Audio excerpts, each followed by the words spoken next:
It's the foundation of Christianity.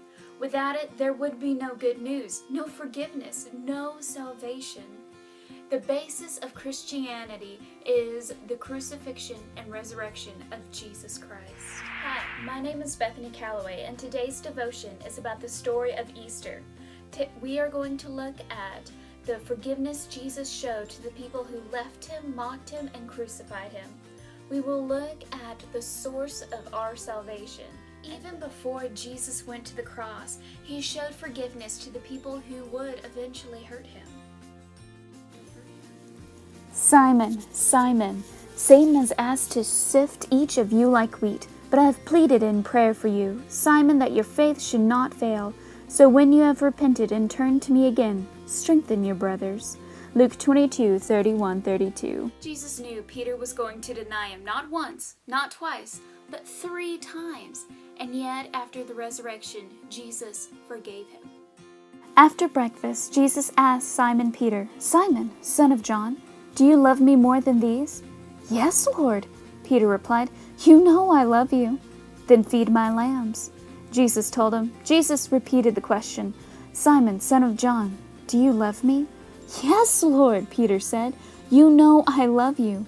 Then take care of my sheep, Jesus said. A 3rd time he asked him, Simon, son of John, do you love me? Peter was hurt that Jesus asked the question a 3rd time. He said, Lord, you know everything. You know that I love you. Jesus said, then feed my sheep. John 21:15-17. Jesus righted Peter's wrongs and redeemed him.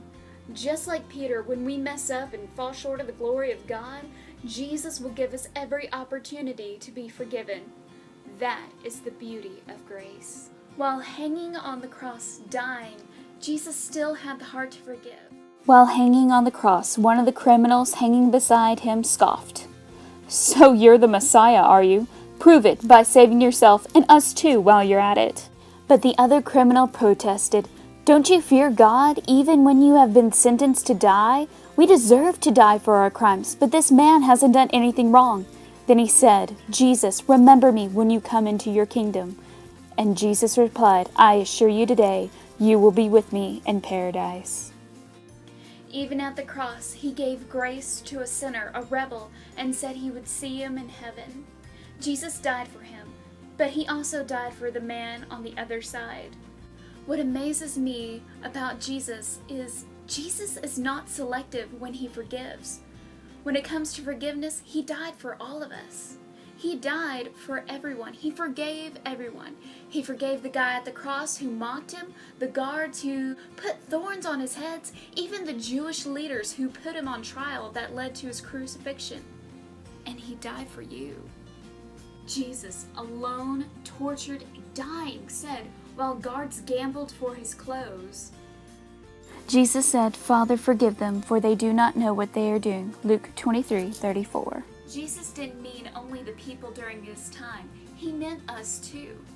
Jesus absorbed all of our sin and sacrificed himself so we could be made clean to have everlasting life.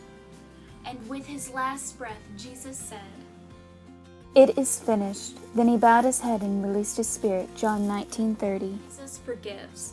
And attaining that forgiveness isn't some long, tedious, impossible task. No, it's quite simple. All you have to do is confess you're a sinner, believe that Jesus died on the cross and rose from the grave for you, and ask him into your heart and to forgive you. That is the good news. That is salvation. For God so loved the world that he gave his only begotten Son, that whosoever believes in him should not perish, but have everlasting life. For God did not send his Son into the world to condemn the world, but that the world through him might be saved. John 3:16-17.